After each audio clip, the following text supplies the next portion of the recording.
पाकिस्तान के अंदर तो आज बड़ा ही धमाल हुआ। वैसे तो रोज ही होता है, कौन सा दिन है नहीं होता, बड़ा ही हैपनिंग प्लेस है पाकिस्तान जो है जी। आज ये हुआ है जी कि एक वीडियो जो है वो ऑडियो एक लीक हुई है, और उस ऑडियो में जो है कोई पॉलिटिकल पार्टीज एक दूसरे को कह रही हैं कि जी ये जो MQM है इसको किनारे पे ही रखो, इसकी जरूरत नहीं है हमें, क्योंकि हमारा जो नंबर्स हैं वो पूरे हैं। अच्छा जी, इसके ऊपर बात करते हुए आज MQMP के जो मुस्तफ़ा कमाल साहब हैं उन्होंने आज सारी डिटेल्स दी हैं। उन्होंने कहा जी कि मैं बिल्कुल वैलिडेट करता हूं कि ये जो ऑडियो लीक हुई है ये बिल्कुल सही है।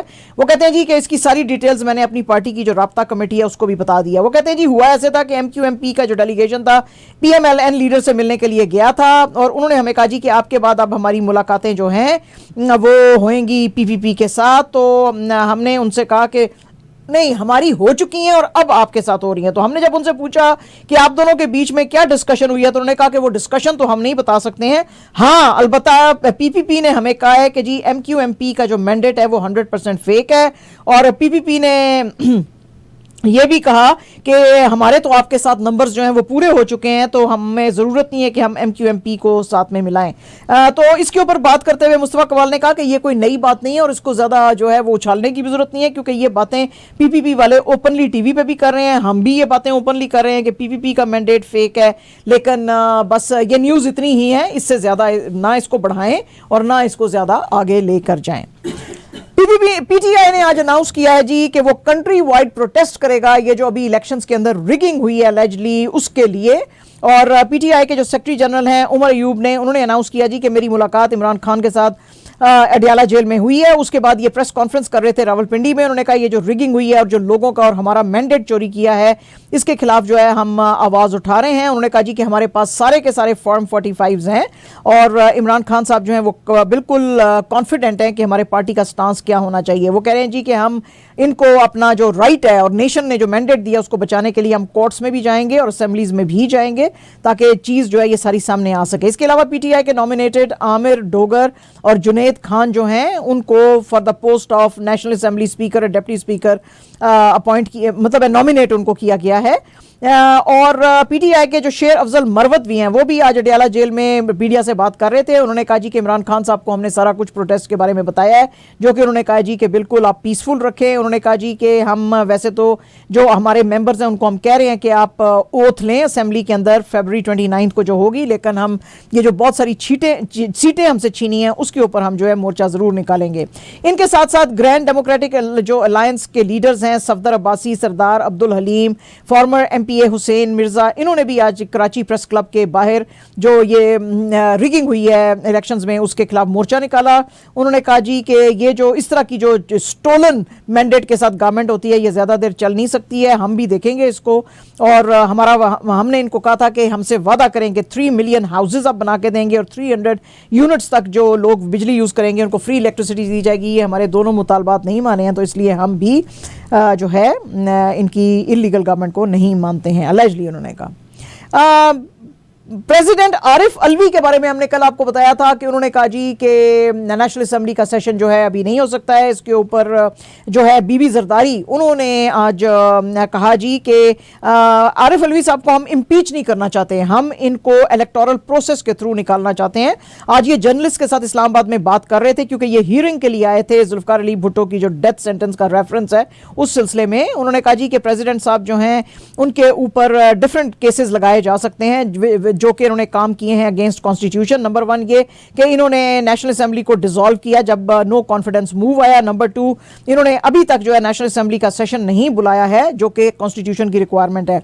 बीबी जरदारी साहब, तनु मैं याद करा दिया कि जिस वक्त असेंबलीज डिसॉल्व होती है ना उसके 90 डेज में इलेक्शन होने चाहिए अकॉर्डिंग टू कॉन्स्टिट्यूशन, तो वो भी नहीं हुआ था। और जिनको वोट मिले हैं अकॉर्डिंग टू कॉन्स्टिट्यूशन गवर्नमेंट उनको देनी चाहिए। अकॉर्डिंग टू कॉन्स्टिट्यूशन इस तरह की रिगिंग भी नहीं करनी चाहिए। अकॉर्डिंग टू कॉन्स्टिट्यूशन आपको तो अब अपोजिशन में बैठना चाहिए। अकॉर्डिंग टू कॉन्स्टिट्यूशन आपको जो है जिनकी सीट्स बनती हैं उनको दें और उनको बुलाएं बड़े दिल से कि आओ जी आप गवर्नमेंट बनाओ।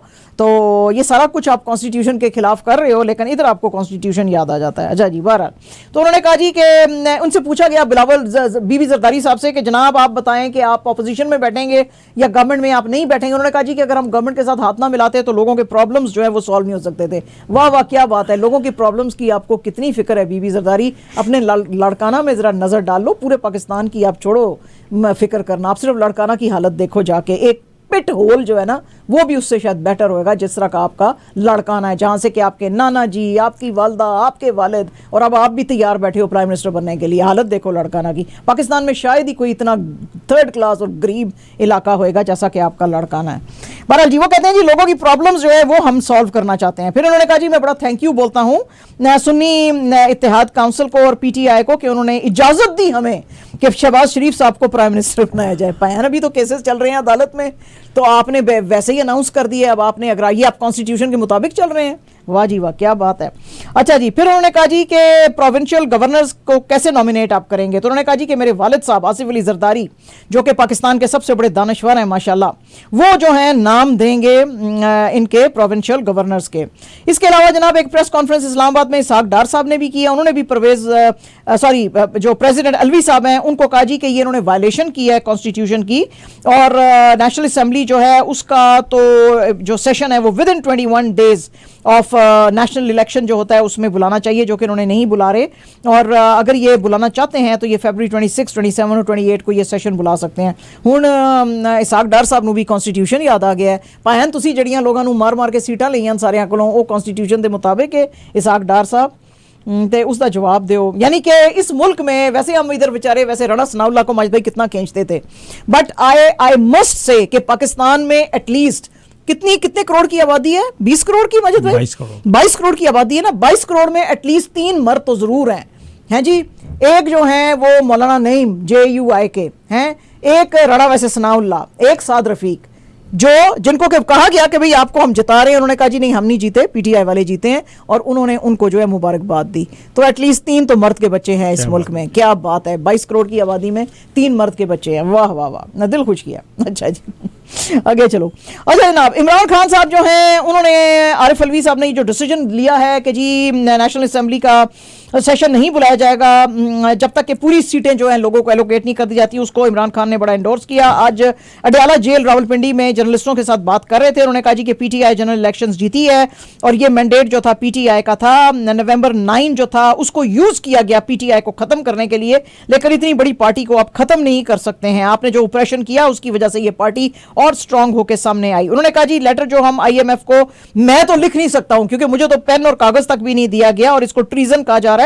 इसमें कुछ ट्रीजन जैसा नहीं है, मैंने सिर्फ इंस्ट्रक्ट किया है कि ये लेटर जो है IMF को लिखा जाए, क्योंकि जब इनकी गवर्नमेंट थी तो IMF ने कहा था कि अगर इस मुल्क में फेयर एंड फ्री इलेक्शंस होंगे तो ही हम आपका एक्सटेंड करेंगे।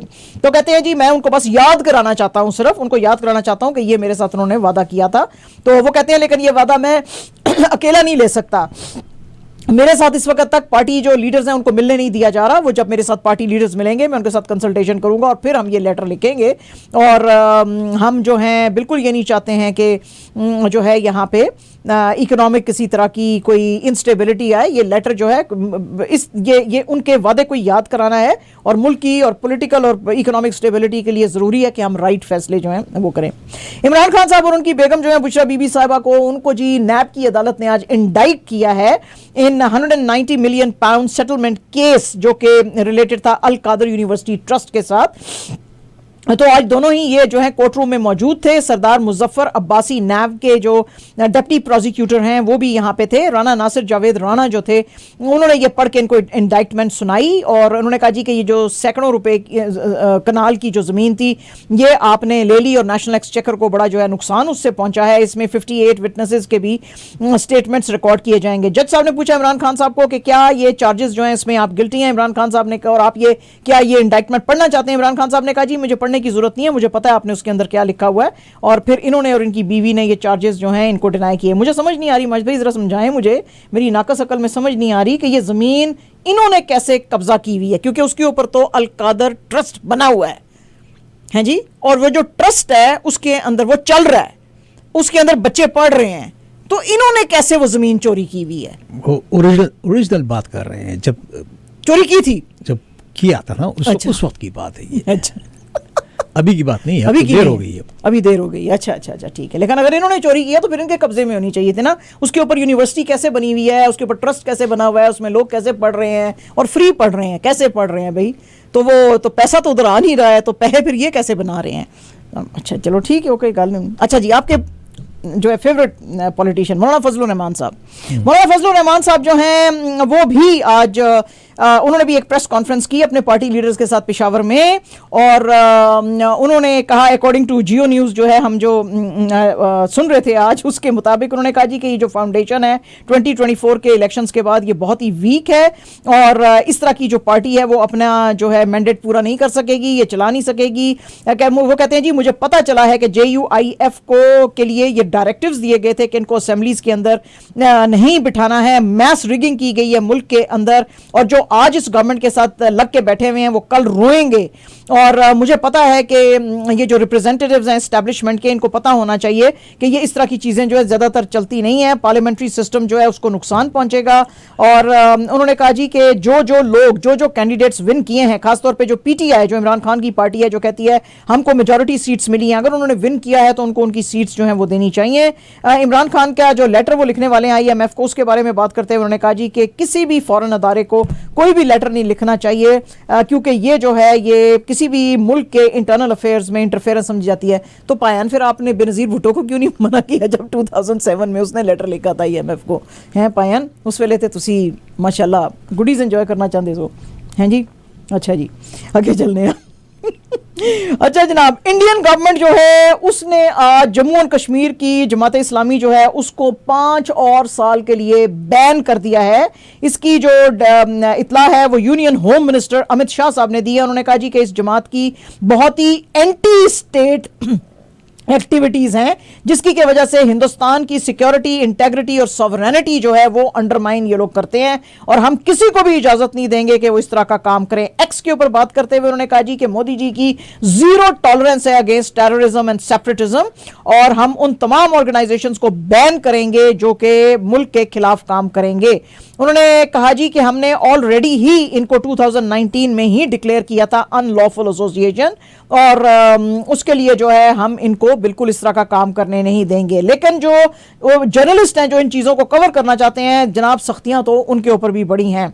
अकॉर्डिंग टू वाशिंगटन पोस्ट वो कहते हैं जी कि ये जम्मू और कश्मीर के अंदर कभी एक चीज़ बंद की जाती है, कभी दूसरी की जाती है, और हमारे पास कोई भी तरीका नहीं होता है कि हम फाइंड आउट करें। तो हम जर्नलिस्ट अपने भेजते हैं, लेकिन जर्नलिस्ट जो यहाँ पे जम्मू और कश्मीर को कवर करने के लिए जाते हैं वो कहते हैं जी कि हमें असैसिनेशंस, इंप्रिजनमेंट्स और बीटिंग जो है सिंस 1990 उसका हमें सामना करना पड़ रहा है। हमें हरास किया जाता है, हमको अपने काम नहीं किया जाता, हमारे खिलाफ चार्जेस लगाए जाते हैं which is complete violation of freedom of press.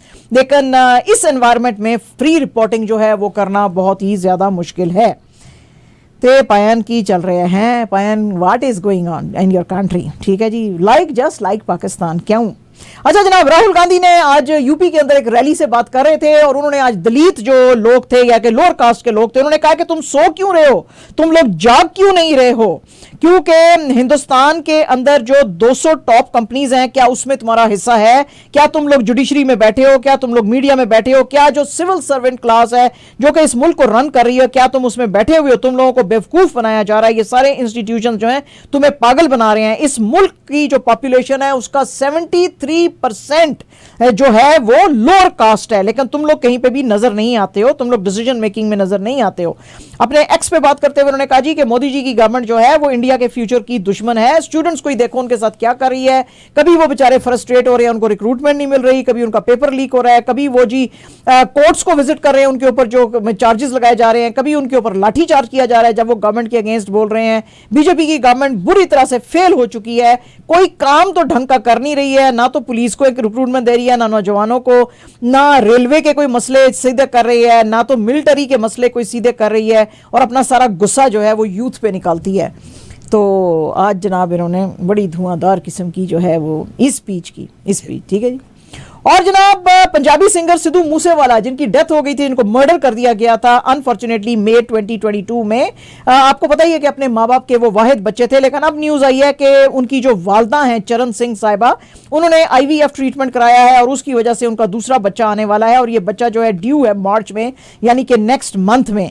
तो एक तरफ तो सिद्धू मूसेवाले की ये अच्छी खबर है, दूसरी सिद्धू मूसेवाले से जो रिलेटेड खबर है वो इनके जो दोस्त थे पंजाबी म्यूजिशियन और लिरिसिस्ट बंटी बेंस, आज वो मोहाली के एक रेस्टोरेंट में बैठे हुए थे सेक्टर 79 में, जब उनके ऊपर अटैक किया गया बड़ा जानलेवा, उसमें ये तो बच गए, वहां से भाग निकले, लेकिन फिर उनको कॉल आई कि जो फॉरेन बेस्ड गैंगस्टर है अलेजली लकी पटियाल ग्रुप, उसने कहा जी कि अगर तुम 1 करोड़ रुपया नहीं दोगे तो हम तुम्हारे ऊपर इसी तरह से अटैक्स करते रहेंगे। तो अब जो बेचारे सिद्धू मूसेवाला से रिलेटेड हैं लोग, वो अब बड़ा डर गए हैं और वो कहते हैं भाई पायन इसको चीज को आगे हम कैसे लेके जा सकते हैं। रणदीप हुड्डा जो हैं वो अब जो उनकी नई फिल्म आ रही है दामोदर सावरकर के ऊपर, उसमें नजर आएंगे। मूवी का नाम है सवतयत्रा वीर सावरकर। तो वो कहते हैं जी कि सावरकर साहब ने बहुत सारा अरसा जो है जेल में गुजारा था इन कल्पानी, तो मैंने भी जेल में अपने आप को बंद कर लिया था और मैं सोचना चाहता था कि इनको क्या फील हो रहा था उस जेल के अंदर। वहां से जेल से आज इन्होंने बहुत सारी तस्वीरें जो हैं वो अपने सोशल मीडिया पे डाली हैं और उन्होंने कहा जी कि इस फिल्म को प्ले करने के लिए मुझे भी उस छोटे सेल में रहना पड़ा टू फील जो सावरकर साहब जो हैं वो फील कर रहे थे। कल हमने आपको बताया था कि अनफॉर्चुनेटली पंकज उदास साहब की डेथ हो गई। आज उसके ऊपर जो लेजेंडरी फिल्म मेकर है महेश भट्ट साहब, उन्होंने बात करते हुए कहा कि ये जो बहुत ही आइकॉनिक सॉन्ग जिसके बाद ये बड़े मशहूर हो गए थे, चिट्ठी आई है, जो इनकी फिल्म 1986 में आई थी नाम, उसमें इन्होंने गाई थी। तो वो कहते हैं जी इनिशियली तो जब मैंने पंकज उदास साहब को कहा कि तुमको ये गाना गाना है और फिल्म में एक्टिंग भी करना है, तो उन्होंने तो ना कर दिया। उन्होंने कहा भाई मैं तो महफिलों में गाने वाला सिंगर हूँ, ये एक्टिंग वैक्टिंग मुझसे नहीं होती। तो वो महेश भट्ट साहब कहते हैं मैंने उनको कहा कि तुमको यही करना है, फिल्म के अंदर भी हम स्टेज सजाएंगे, उस पर आप बैठोगे, आप गाना गाओगे। तो कहते हैं बड़ी मुश्किलों से जो हैं ये राजी हुए। तो इन्होंने मुझे कहा कि महेश साहब मैं शायद आपकी एक्सपेक्टेशंस पे पूरा नहीं उतर सकूंगा, लेकिन क्या बात है, इन्होंने बियॉन्ड आवर एक्सपेक्टेशंस जो है ये अच्छा गाना गाया और ये बड़ा जो है हिट रहा, वाकई बड़ा हिट रहा। मोहम्मद आमिर साहब जो हैं उन्होंने कहा है जी इनको ये जो हैं मरियम नवाज साहिबा जो अभी चीफ मिनिस्टर बनी हैं पंजाब की, उनको कहा जी कि जो मुल्तान के DC हैं उन्होंने मेरी फैमिली को PSL एक मैच के अंदर बहुत ज़्यादा मिसट्रीट किया। अपने एक्स के ऊपर उन्होंने लिखा कि उसका बिहेवियर जो था अनएक्सेप्टेबल था और बड़ी एरोगेंस से उसने उनके साथ किया और बल्कि मेरी फैमिली को मैच के बीच में से निकाल दिया। तो ये जो अब्यूज़ ऑफ पावर है ये बिल्कुल गलत है। उन्होंने अथॉरिटीज़ को कहा कि जी आप एक्शन लें और मरियम नवाज साहिबा को भी कहा कि इस DC मुल्तान के खिलाफ आप एक्शन लो। और जनाब पेशावर ज़ल्मी के जो स्किपर हैं बाबर आजम साहब, जो कल उन्होंने 100 रन बनाए थे, उन्होंने कहा जी कि ये मेरे लिए एक ब्लेसिंग मेरी माँ लेकर आई थी। मेरी माँ वैसे तो मेरे सारे मैचेस जो है वो घर से देखती है, लेकिन ये जो 13th मैच ऑफ PSL था अगेंस्ट इस्लामाबाद यूनाइटेड जिसमें कि इन्होंने 100 रन की वो स्कोर किया, वो कहते हैं जी मेरी माँ स्टेडियम में बैठी देख रही थी तो मेरे लिए ये गुड लक लेकर आई हैं, तो बड़े ये खुश हुए। और PSL का जो टेबल टॉपर है जी मुल्तान सुल्तान, उन्होंने जनाब आज फिर से डिफीट किया डिफेंडिंग चैंपियन लाहौर कलंदर्स को 60 रन से और अपनी 6th कंसेक्यूटिव लॉस जो है इन बेचारों ने देखी अंडर शाहीन शाह अफरीदी। और सुल्तान मुल्तान जो है उन्होंने टॉस पहले विन किया था और उन्होंने कहा था कि हम पहले बैटिंग करेंगे। उस्मान खान जो है उन्होंने आज इनके लिए 96 रन बनाए एंड ऑल टुगेदर इन्होंने जो है मुल्तान सुल्तान ने 214 फॉर 4 जो है रन बनाए और इन्होंने शाहीन शाह अफरीदी की टीम को 154 पे रिस्ट्रिक्ट किया। नमीबिया के जो बैट्समैन हैं जेन निकोल लॉफ्टी, उन्होंने जनाब आज बड़ा जबरदस्त जो है T20 का एक जो है रिकॉर्ड कायम किया है। अपने 100 रन सिर्फ 33 बॉल्स पे उन्होंने बनाए हैं अगेंस्ट नेपाल। इससे पहले ये जो रिकॉर्ड था ये नेपाल के कुशल मल्ला के पास था जिन्होंने 34 बॉल्स पे 100 रन बनाए थे अगेंस्ट मंगोलिया लास्ट ईयर। और इन्होंने जो है 11 फोर्स और 8 छक्के जो हैं मारे हैं और 101 इन्होंने जो रन्स बनाए थे 36 डिलीवरीज पे बनाए। और वो कहते हैं जी कि ये फर्स्ट T20 ऑफ नेपाल जो है अब ट्राई नेशन T20 सीरीज जो है होएगा अगेंस्ट द होस्ट। नमीबिया जो है उसने 206 बनाए थे फॉर 4 in 20 ओवर्स और उसके बाद फिर इन्होंने इनको हराया था। क्रिस गेल जो हैं उनकी लेकिन जो है अभी तक टॉप पे रिकॉर्ड है। क्रिस गेल ने 100 रन बनाए थे ऑफ 30 बॉल्स इन 2013 IPL जो हो रहा था and he still has the fastest T20 ton का रिकॉर्ड। तो लेकिन अब ये जो है ये भी ऊपर ऊपर आ रहे हैं। और जनाब एब्सोल्युटली अवर लास्ट न्यूज, जिसके के बाद माजिद भाई अपने सूखे पत्तों की ये खबर दे सकते हैं कि क्या वो 8वां मैच जीत सकते हैं कि नहीं, तो वो हम खबरें नहीं देते हैं, वो माजिद भाई के लिए छोड़ी होती हैं। लेकिन ये हमारी जो आखिरी खबर है वो टोरंटो के ऊपर एक और बिजली गिराई है ओंटारियो ने कहा है फीफा वर्ल्ड कप के लिए और पैसे नहीं दिए जाएंगे। स्पोक्स पर्सन जो है ministry of tourism culture and sports के, उन्होंने कहा है जी कि ऑलरेडी ओंटारियो ने कमिट किया है 97 मिलियन और इससे ज्यादा बिल्कुल हम एक्सीड नहीं करेंगे। आपको पता ही है कि टोरंटो के अंदर फीफा के 6 गेम्स होंगे और बाकी जो है फिर वैंकूवर में होंगे, कुछ यूएसए में, कुछ मैक्सिको में, क्योंकि ये 3 कंट्रीज जो है मिलके फीफा वर्ल्ड कप कर रहे हैं। और देखो छोटा जिया टिड्डा जिया कतर उसने कल्ला कीता है जी, हाँ जी, हाँ। फीफा दा वर्ल्ड कप। बहरहाल जी ये जून 12 2026 में ये लोग जो हैं जो ओपनिंग मैच होगा उससे मैचेस जो शुरू होंगे तो ये 3 कंट्रीज करवाएंगे। वो कहते हैं जी कि ये पैसे जो थे स्प्लिट किए गए थे 3 लेवल ऑफ गवर्नमेंट्स के। टोरंटो ने ओरिजिनली कहा था कि हम 90 मिलियन जो है कमिट कर रहे हैं और फिर बाकी हमें दूसरी जगह से पैसे आने हैं। तो वो कहते हैं जी ओंटारियो के हम ज्यादा और इनको अब नहीं देंगे, ये ज्यादातर पैसे जो है अपग्रेड्स एंड डिजाइन पे जाएंगे BMO फील्ड के, क्योंकि कुर्सियां ही पूरी नहीं है जी अकॉर्डिंग टू फीफा जो है वो क्लासिफिकेशन के कैसा होना चाहिए है जो है स्टेडियम। और ये गेम्स जो है लेकिन बड़ी अच्छी होंगी टोरंटो के लिए, क्योंकि 24 घंटे तुम पता ही है टोरंटो पैसे मांगता है। कहते हैं ये जो गेम्स हैं ये टोरंटो को $392 मिलियन अर्न करके देंगी और ओवरऑल ओंटारियो के अंदर $456 मिलियन जो हैं वो आएंगे। ਲੈ ਜੀ ਭਾਈ खुश हो ਤੁਸੀਂ फायदे का गेम है, फायदे का सौदा है, बहुत फायदे का सौदा है। लेकिन इन्हों दे कोल ऐसा कोई स्टेडियम ही नहीं जिथे कुर्सियां भी पूरियां और थोड़ा से पैसे और बढ़ा दो स्पॉन्सर्स के। बिल्कुल साहब आप थोड़े पैसे और बढ़ा दो उनके, 6 दिन कवर कर लेना अपना। आहो तो स्पॉन्सरों का क्या है, स्पॉन्सरों ने सारे पैसे जो है वो टिकटों से निकाल लेने हैं। आप ये सूखे पत्ते जो कहती है ना कहना छोड़ दें अब। हाँ 8वां मैच जीतने वाले हैं। 8वां मैच आज रात को जीतने वाले हैं Toronto Maple Leafs against Las Vegas Golden Knights. अच्छा एंड उन्होंने बीट कर दिया उसको, तो 8वां game in a row, 8th game in a row, and not just the points is the winning. So तौबा करें, कान को हाथ लगाएं अपने। ठीक है। एंड आपने इतना मजाक उड़ाया रैप्टर्स का। हाँ क्या रैप्टरें बड़ी रैप्टरें मार रही हैं। हाँ रैप्टरें नहीं, किसको रैप्टे मारे हैं इन्होंने? अब किसको रैप्टे मारे हैं? कल रात को उन्होंने इंडियाना पेसर्स को रैप्टे मारे। ओ ऐसे रैप्टे मारे, रैप्टे मार के उनको मुंह सुझा दिया उनको। और फिर वो जीत गए। अच्छा 3रा गेम इन अ रो। हो इनको क्या हुआ अचानक से ये प्रोटीन ज्यादा खाना शुरू हो गया? 335 गेम्स के बाद 3 गेम इन अ रो जीते हैं। वाह वाह वाह वाह, what a big achievement, great achievement. हो। अच्छा उनके जो मैनेजर है ना, तो उन्होंने कहा कि अगर आप आज का गेम जीत जाएंगे, मींस लास्ट नाइट गेम अपनी टीम को, तो I will take you all of you with including staff to Tim Hortons coffee dinner। यार प्लीज कि मैं ਤੁਹਾਨੂੰ ਸਾਰਿਆਂ ਨੂੰ Tim Hortons the coffee ਪਿਲਾਵਾਂਗਾ $1.5 the. No dinner and he took them to dinner। अच्छा कि Tim Hortons में no बात छुपी हुई है अभी। Toronto Raptors beat Indiana Pacers 3 games in a row and Toronto Maple Leafs are going for the 8th in a row। Golden Knights Las Vegas, they are in Toronto and I'll let you know tomorrow क्या हुआ। अगर मैं ऐसे करके news पढ़ाई तो इसका मतलब 8वां मैच हार चुके हैं। अगर मैंने ऐसे करके न्यूज़ पढ़ी इसका मतलब there is something wrong।